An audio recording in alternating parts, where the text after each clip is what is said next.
آلہ وأصحابہ اجمعین اما بعد فاعوذ باللہ من الشیطان الرجیم بسم اللہ الرحمن الرحیم من ذا الذی یقرض اللہ قرضا حسنا فیضاعفہ له اضعافا کثیرا صدق اللہ مولانا العظیم قال اللہ تبارک و تعالی فی مقام آخر وآتوا حقہ یوم حصادہ صدق اللہ مولانا العظیم ان اللہ وملائکتہ یصلون علی النبی یا ایہا الذین آمنوا صلوا علیہ وسلموا تسلیما اللہم صلی علی سیدنا و مولانا محمد وعلی آل سیدنا و مولانا محمد وبارک وسلم الصلاۃ والسلام علیک یا سیدی یا رسول اللہ وعلی آلک و اصحابک یا سیدی یا حبیب اللہ الصلاۃ والسلام علیک یا سیدی یا رحمۃ للعالمین وعلی آلک و اصحابک یا سیدی یا خاتم النبیین۔ اللہ رب العزت کی حمد و ثنا اور حضور رحمت عالم جان کائنات مصطفیٰ کریم صلی اللہ علیہ وآلہ وصحبہ وسلم کی پاکیزہ بارگاہ میں ادب و احترام سے درود و سلام کا نذرانہ پیش کرنے کے بعد عزت و احترام کے لائق جملہ برادران اسلام احباب زیباکار، نماز جمعہ کی ادائیگی کے لیے ہم سب جامعہ مسجد پیر مدرسہ کے خوبصورت ماحول میں تشریف فرما ہیں۔ اللہ رب ذوالجلال کی پاکیزہ بارگاہ میں التجا ہے، اللہ ہماری نماز جمعہ قبول فرمائے، ہم سب کو جمعہ شریف کی جملہ برکات سے مالا مال فرمائے۔ احباب گرامی قدر، جمعہ کا دن برکت والا دن ہے۔ احادیث میں سے ایک حدیث کا خلاصہ آپ کے سامنے رکھنا چاہوں گا۔ ہمارے حضور سرور کائنات علیہ السلام کے فرامین میں سے ایک مقدس فرمان ہے کہ جمعہ اسلام قبول کرنے والوں کے لیے، ایمان والوں کے لیے عید کا دن ہے، تو یہ برکت والا دن ہے، خوشی والا دن ہے۔ نبی رحمت صلی اللہ علیہ وآلہ وسلم کا ارشاد مبارک ہے، جمعہ کی رات اور جمعہ کے دن کو مجھ پر کثرت سے درود و سلام بھیجا کرو، تمہارا درود و سلام مجھ تک پہنچایا جاتا ہے۔ صحابہ نے عرض کی، یا رسول اللہ صلی اللہ علیہ وسلم، ابھی آپ ہمارے سامنے موجود ہیں، ہم درود شریف پڑھتے ہیں، آپ پہ صلاۃ و سلام بھیجتے ہیں، آپ ہمارے صلاۃ و سلام کو سنتے بھی ہیں، جواب بھی عنایت فرماتے ہیں۔ پیارے آقا یہ ارشاد فرمائیے، جب آپ کا ظاہری طور پہ اس دنیا سے وصال ہو جائے گا، اس وقت بھی آپ کا کوئی امتی اگر آپ پہ صلاۃ و سلام پڑھے گا تو وہ صلاۃ و سلام آپ تک پہنچے گا، آپ اس کا جواب عنایت فرمائیں گے۔ قربان جائیں پیارے نبی سرور کائنات صلی اللہ علیہ وآلہ وصحبہ وسلم پہ ارشاد فرمایا، اے میرے اصحاب، ظاہری طور پہ جب میں دنیا سے پردہ کر جاؤں گا، اللہ فرشتوں کی ڈیوٹی لگائے گا، وہ فرشتے مجھ تک تمہاری طرف سے پیش کیا گیا درود و سلام پہنچاتے رہیں گے، اور میں محمد الرسول اللہ صلی اللہ علیہ وآلہ وسلم اپنے روضہ انور سے تمہارے درود و سلام کا جواب دیتا رہوں گا۔ اس لیے آج کا دن درود و سلام کا انتہائی اہم دن ہے، کوشش کرنی چاہیے کثرت سے درود و سلام جمعہ کے دن پڑھا جائے، سرکار کی خدمت میں حاضری پیش کی جائے۔ احباب گرامی قدر، چند لمحے جو آج قرآن و سنت کی روشنی میں باتیں ہوں گی وہ صدقہ و خیرات اور عشر سے متعلق ہیں۔ چونکہ یہ جو موسم چل رہا ہے گندم کی کٹائی کا موسم ہے، تو ہم سب تو نہیں لیکن کچھ افراد ایسے ہوتے ہیں ہر جگہ پہ جن کا تعلق زمینداری سے ہوتا ہے، اور زمین میں جو کچھ کاشت کیا جائے وہ صرف ہمارا نہیں ہے۔ ہم سمجھتے ہیں کہ جو کچھ ہم نے کاشت کیا ہے، خرچہ ہم نے کیا ہے، سارا سال زمین تیار ہم نے کی ہے، اس میں فصل بوئی ہم نے ہے، کاشت ہم نے کیا ہے۔ اب جب سب کچھ وہ فصل والا سلسلہ زمین سے باہر اگ کر کے آ گیا ہے تو ہم سمجھتے ہیں محنت ہماری ہے تو سارا ہمارا ہے۔ لیکن ہمارا دین اتنا پاکیزہ رحمت بھرا دین ہے کہ دین اسلام ہماری رہنمائی کرتا ہے، اگرچہ محنت تمہاری ہے، خرچہ تمہارا ہے، تم نے وقت دیا ہے، لیکن اللہ نے اس میں فیض ڈالا ہے، تو یہ جو زمین سے کاشتکاری نکلتی ہے، چاہے کوئی بھی فصل ہو، سبزیوں کی صورت میں ہو یا گندم کی شکل میں ہو، باجرے کی شکل میں ہو، وغیرہ وغیرہ، جو کچھ زمین سے نکلتا ہے اس میں اللہ رسول کی رضا کے لیے ان لوگوں کا بھی حصہ دینا چاہیے جن کو زکوٰۃ ہم اپنے اوپر لازم ہو تو دے سکتے ہیں، فقراء، مساکین، اور وہ لوگ جن کو زکوٰۃ دی جا سکتی ہے ان کو عشر اور صدقہ و خیرات کا مال و دولت بھی دیا جا سکتا ہے۔ سورت البقرہ پارہ نمبر 2 میں سے ایک آیہ مقدسہ کا کچھ حصہ میں نے تلاوت کیا ہے۔ اللہ رب ذوالجلال نے ارشاد فرمایا، من ذا الذی یقرض اللہ قرضا حسنا۔ پیارے رسول، آپ ان لوگوں میں اعلان فرما دیں کون ہے جو اللہ کو قرض حسنہ دے، فَيُضَاعِفَهُ لَهُ أَضْعَافًا كَثِيرًا، بدلے میں اللہ اس کو دگنا اور کئی گنا کر کے بڑھا کے عطا فرمائے گا۔ جب رسول کریم رحمت عالم صلی اللہ علیہ وآلہ وسلم نے قرآن مجید کا یہ حصہ، یہ آیہ مقدسہ اپنے جان نثار اصحاب کے سامنے تلاوت کیا کہ اللہ قرض حسنہ کا مطالبہ کر رہا ہے ایمان والوں سے، تو اصحاب رسول میں سے ایک صحابی رسول ہیں حضرت ابو الدحداح رضی اللہ تعالی عنہ۔ ان کا ایک باغ تھا اور اسی باغ میں یہ رہائش پذیر بھی تھے، اسی باغ میں کھجوروں کے درخت تھے جو ان کی زندگی گزارنے کا ذریعہ تھے، معاش کا ذریعہ تھے۔ تو حضرت ابو الدحداح رضی اللہ عنہ نے جب قرآن مجید کی یہ آیت نبی کریم علیہ الصلاۃ والسلام کی مقدس زبان سے سنی کہ اللہ ہم سے قرض حسنہ کا مطالبہ فرما رہا ہے، تو حدیث پاک میں آتا ہے حضرت ابو الدحداح فوراً اپنے باغ کے پاس گئے، اندر داخل نہ ہوئے، باہر ہی کھڑے کھڑے اپنی بیوی اور اپنے بچے کو آواز دی، فرمایا باہر آ جاؤ اس باغ سے، میں نے یہ باغ اللہ کی بارگاہ میں قرض حسنہ کے طور پہ پیش کر دیا ہے۔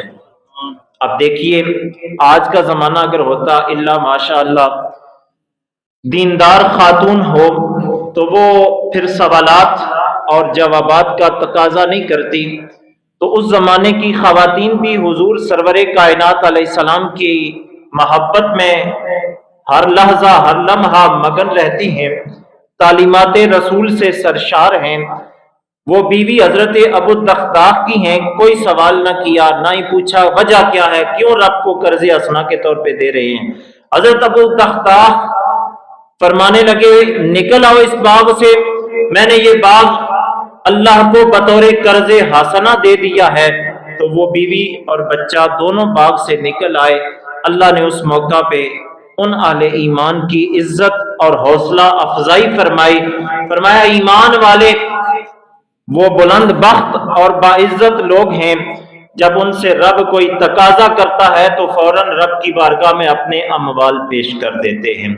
آج ہمیں بھی چاہیے کہ ہم اگر اپنے مال میں برکت کے طلبگار ہیں، ہم چاہتے ہیں کہ ہمارے کمائے ہوئے دولت اور مال سے اللہ برکت کبھی ختم نہ کرے، برکت ہمیشہ ہمارے مقدر میں رہے، طریقہ ایک ہی ہے جو قرآن بتا رہا ہے۔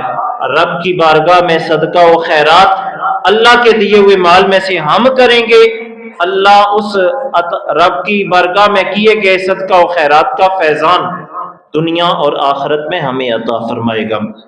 آپ دیکھیے سورۃ البقرہ پہلا صفحہ، اللہ فرماتا ہے وَمِمَّا رَزَقْنَاهُمْ يُنْفِقُونَ۔ ایمان والوں کی بہت ساری خوبیاں ہیں، بہت ساری شانیں ہیں۔ الحمدللہ ہم بھی کلمہ پڑھنے والے ہیں، مسلمان ہیں، اہل ایمان سے ہمارا تعلق ہے۔ رب نے ایمان والوں کی بہت ساری جہاں خوبیاں بیان کی، ایک خوبی یہ بتائی مما رزقناہم ینفقون، جو رزق میں رب ان ایمان والوں کو عطا فرماتا ہوں، اس میرے عطا کیے ہوئے رزق میں سے وہ میری بارگاہ میں خیرات کرتے ہیں، خرچ کرتے ہیں۔ پتہ چلا دیتا اللہ ہی ہے، ہر شے عطا فرمانے والا اللہ ہے۔ اللہ کی عطا کردہ رزق میں سے، ہر چیز میں سے اس کی راہ میں خیرات کرنا، یہ بندہ مومن کی خوبی اور خاص صفت ہے۔ ہمیں بھی چاہیے اللہ جو رزق عطا کرے، ہمیں کریم رب کی بارگاہ میں اس رزق میں سے کچھ نہ کچھ حصہ نکالنا چاہیے۔ اب اگر اہل علم کو پڑھا جائے رزق کسے کہتے ہیں، تو اہل علم فرماتے ہیں رزق ہر اس چیز کو کہا جائے گا جس کا تعلق انسانی جسم کی نشو و نما سے بھی ہو، اور جس کا تعلق انسان کی دنیا اور آخرت کو بہتر کرنے کے لیے بھی ہو۔ اس میں اولاد بھی رزق ہے، اللہ کی طرف سے جو دولت عطا ہوا ہے وہ بھی رزق ہے، مال اللہ دیتا ہے وہ رزق ہے۔ اسی طرح اللہ تعالیٰ اگر انسان کو اعمال صالحہ کی توفیق دے تو یہ بھی رزق ہے۔ جو بھی انسان کو خیرات اور کار خیر کے لیے مواقع میسر آ جائیں، وہ سمجھے کہ اللہ کی طرف سے یہ مجھے رزق عطا ہوا ہے۔ ہمیں رب کی عطا کردہ اس رزق نعمت میں سے اس کی بارگاہ میں خرچ کرنے کی عادت ڈالنی چاہیے۔ اب سوچتے ہوں گے کچھ احباب، اولاد اگر رزق ہے، نعمت ہے اللہ کی، تو رب کی بارگاہ میں کیسے اولاد کو صدقہ و خیرات کے طور پہ پیش کیا جائے؟ تو ہمارے اہل علم یہ فرماتے ہیں اولاد رزق ہے، رب نے عطا کی ہے، تو کوشش کرنی چاہیے کہ اپنی اولاد کو دین اسلام کی خدمت کے لیے وقف کیا جائے۔ جب تک وہ اولاد اسلام پہ کاربند رہے گی، ان کو سیدھی راہ پہ چلانے والا دنیا میں حیات ہے تب بھی، یا چلا گیا ہے تب بھی، اللہ سیدھی راہ پہ چلانے کی برکتیں اس چلانے والے کو بھی عطا فرمائے گا، اور جب تک وہ اولاد خیر کے کام میں اپنے آپ کو مصروف رکھے گی، اس اولاد کو بھی اللہ تعالیٰ برکتیں، رحمتیں، درجات کی بلندیاں عطا فرماتا رہے گا۔ میں نے ایک موقع پہ یہ حدیث رسول آپ کی خدمت میں عرض کی تھی، پیارے نبی علیہ السلام نے ارشاد فرمایا، غالباً ترمذی شریف کی حدیث ہے، ایک شخص دنیا سے پردہ کر گیا، حضور نے فرمایا قبر میں اللہ نے اس کے درجات کو بلند فرمایا۔ حیران ہو گیا مالک، میں نے تو کوئی ایسی نیکی نہ کی جس کی وجہ سے آج میرے درجے بلند ہونے تھے، یہ درجات کی بلندی تو نے کیوں عطا فرمائی؟ اللہ ارشاد فرمائے گا دنیا میں تو نے نیک اولاد چھوڑی تھی، آج اس اولاد نے تیرے لیے دعائے بخشش و مغفرت کی ہے، اس کا صلہ میں رب ذوالجلال آج تجھے قبر میں عطا فرما رہا ہوں۔ پتہ چلا کار خیر انسان کوئی بھی دنیا میں کر کے جائے، اللہ دنیا میں بھی اس کا صلہ عطا فرماتا ہے، آخرت میں بھی عطا فرماتا ہے۔ اس لیے فرمایا وَمِمَّا رَزَقْنَاهُمْ يُنْفِقُونَ، اہل ایمان کی یہ خوبی ہے کہ وہ میرے دیے ہوئے رزق میں سے میری راہ میں خیرات کرتے ہیں۔ احباب گرامی قدر، تیسری آیہ مقدسہ میں نے پارہ نمبر 8 میں سے تلاوت کرنے کی سعادت حاصل کی ہے۔ اللہ نے ارشاد فرمایا وَآتُوا حَقَّهُ يَوْمَ حَصَادِهِ، اے ایمان والو جس دن تم فصل کی کٹائی کر لو، فصل کی کٹائی کے دن ہی جو رب کا حق ہے اور فصل کا حق ہے وہ ادا کیا کرو۔ اہل علم فرماتے ہیں اس آیہ کریمہ کی تفسیر یہ ہے، جو بھی اہل ایمان زمین میں کوئی چیز کاشت کریں، چاہے گندم کی شکل میں ہو، چاہے کسی اور فصل کی شکل میں ہو، حتیٰ کہ سبزیوں کی شکل میں ہو، جو کچھ بھی انسان زمین میں کاشت کرتا ہے جب اس کا پھل مل جائے، کٹائی کا وقت آ جائے، تو اس انسان پہ اس زمین سے حاصل کی ہوئی ہر چیز پہ عشر لازم ہوتا ہے۔ عشر 10ویں حصے کو کہتے ہیں۔ جو کچھ حاصل ہوا اس کا 10واں حصہ ہم نے ان لوگوں کو دینا ہوتا ہے جن لوگوں کو زکوٰۃ دی جا سکتی ہے۔ میں نے بڑی تفصیل سے ماہ رمضان میں ان لوگوں کا ذکر خیر کیا تھا جنہیں زکوٰۃ دی جا سکتی ہے۔ 8 افراد ہیں، 8 قسم کے لوگ ہیں جنہیں زکوٰۃ دی جا سکتی ہے۔ ان میں سے ایک کو مائنس کر دیا گیا ہے فی زمانہ، بقیہ 7 جو ہیں ان کو ڈھونڈ کر ہم زکوٰۃ کے پیسے بھی دے سکتے ہیں، اور عشر کا جو حصہ ہے وہ بھی انہی کو دیا جا سکتا ہے۔ سب سے پہلے ہماری یہ کوشش ہونی چاہیے کہ اپنی فیملی، اپنے خاندان میں کوئی مستحق ہے تو اس کو زکوٰۃ بھی دیں، اور اسی کو اگر اللہ نے عشر کی توفیق سے نوازا ہے تو عشر بھی ایسے شخص کو دینا چاہیے۔ اگر خاندان میں کوئی نہیں ہے تو اپنے پڑوس میں، ہمسایوں میں چیک کرنا چاہیے، اگر کوئی مستحق ہے تو اسے زکوٰۃ دیں، خیرات دیں، اور عشر کی مالیت دیتے ہیں تب بھی، یا عشر کے طور پہ دانے پیش کرتے ہیں تب بھی، وہ بھی ایسے شخص کو دیں۔ اگر ہمسایوں میں بھی کوئی نہ ملے تو پھر اپنے گاؤں یا شہر جہاں آپ بستے ہیں وہاں تلاش کریں۔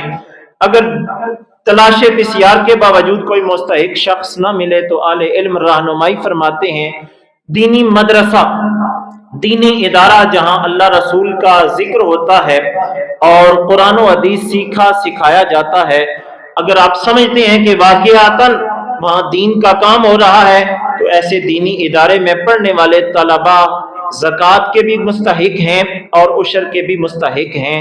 ہم اپنا مال و دولت جو زکوٰۃ کا ہے وہ بھی وہاں پہ دے سکتے ہیں، اسی طرح ہم اپنا مال و دولت یا عشر وہ مدرسے کے لیے، مدرسے کے طلباء کے لیے ہم پیش کر سکتے ہیں۔ انتہائی اہم بات، آج کل رفع عامہ کا جو سلسلہ ہے ہمارے معاشرے میں تیزی سے بڑھ رہا ہے، چاہے سیاسی طور پہ ہو یا غیر سیاسی طور پہ۔ اکثریت افراد حقوق اللہ کی ادائیگی سے غافل، لیکن حقوق العباد میں بڑھ چڑھ کے آگے حصہ لینے کی جو ہے سعادت حاصل کرتے ہیں۔ اچھی بات ہے، حقوق اللہ بھی ادا کرنا چاہیے، حقوق العباد بھی لازمی ہیں، ان کو بھی ادا کریں۔ رفع عامہ کے کاموں میں نہ زکوٰۃ کا پیسہ لگ سکتا ہے اور نہ ہی عشر، جو گندم یا اس کی مالیت ہے عشر والی، وہ ہم رفع عامہ کے کاموں میں نہیں لگا سکتے۔ اسی طرح بعض علاقوں میں مساجد کی تعمیرات ہو رہی ہوتی ہیں، از سر نو کوئی تعمیر ہوتی ہے، کوئی نئے سرے سے نہیں دوبارہ اس کو تعمیر کر رہے ہوتے ہیں، تو اکثر لوگ یہ بات پوچھتے ہیں کہ زکوٰۃ کے پیسے مسجد میں لگا سکتے ہیں یا نہیں۔ اسی طرح عشر کے دانے بیچ کر پیسے مسجد کے لیے وقف کر سکتے ہیں یا نہیں۔ تو اہل علم ہماری رہنمائی کرتے ہیں، نہ زکوٰۃ کے پیسے اور نہ ہی عشر یہ مسجد میں نہیں لگ سکتے، کیونکہ زکوٰۃ اور عشر کے لیے شرط یہ ہے کسی کو مالک بنانا۔ مسجد بحیثیت مسجد نہ مالک بن سکتی ہے نہ مالک بنا سکتی ہے۔ اسی طرح عشر بھی مسجد میں نہیں لگ سکتا، کیونکہ مالک بنانا دونوں میں شرط ہے۔ تو مسجد میں نہ زکوٰۃ کا پیسہ دے سکتے ہیں نہ عشر کا۔ مسجد کی تعمیر کے لیے ہمیں الگ سے کوئی اپنے دولت اور مال میں سے ہبہ کرنا چاہیے یا صدقہ کرنا چاہیے۔